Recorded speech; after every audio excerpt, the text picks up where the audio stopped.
আসসালামু আলাইকুম।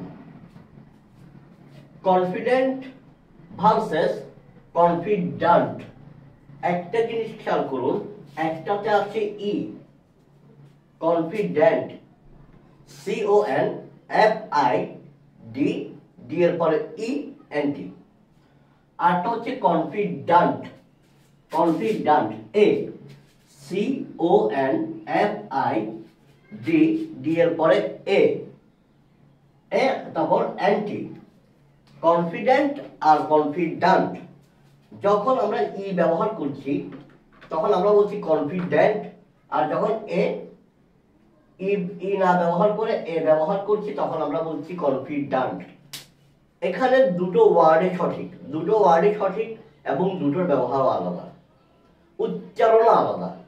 এটার উচ্চারণ হচ্ছে কনফিডেন্ট, এটার উচ্চারণ হচ্ছে কনফিডেন্ট। অনেকে এটার উচ্চারণ আপনার কনফিডেন্ট করে, কিন্তু এটার উচ্চারণ কনফিডেন্ট, এটার উচ্চারণ কনফিডেন্ট।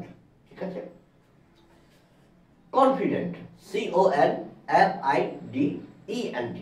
কনফিডেন্ট অর্থ হচ্ছে আত্মবিশ্বাসী, আত্মবিশ্বাসী।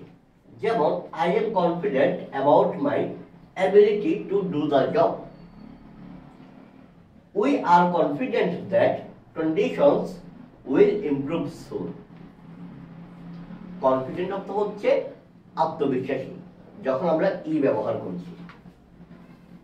এবার আসুন কনফিডেন্ট, কনফিডেন্ট, CONFIDENT, কনফিডেন্ট। এই ওয়ার্ডটার অর্থ হচ্ছে, যদি এটা হুবহু বাংলা অর্থ বের করেন, হুবহু বাংলা অর্থ, যার অর্থ করা হয়েছে এমন সখা কিংবা অন্তরঙ্গ বন্ধু। এই ওয়ার্ডটা দ্বারা এমন একজন ব্যক্তিকে বোঝানো হয়, যে মানুষটা ট্রাস্ট অর্থী, যে মানুষটা বিশ্বাসযোগ্য, with whom you can share your secrets, যার সাথে আপনি আপনার সিক্রেটগুলো শেয়ার করতে পারেন, আপনি আপনার গোপনীয় বিষয়গুলো শেয়ার করতে পারেন। অর্থাৎ যখন কনফিডেন্ট বলবেন, CONFIDENT, বারবার বানান করছি এই কারণ একটা ই আর একটা এর পার্থক্য। যখন কনফিডেন্ট বলবেন তখন এটার অর্থ দাঁড়ায় এমন একজন ব্যক্তি যাকে বিশ্বাস করা যায় এবং যার সাথে সিক্রেটগুলো, গোপনীয় বিষয়গুলো শেয়ার করা যায়, ভাগাভাগি করা যায়।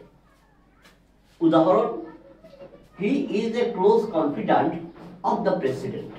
He is a close confidant of the president.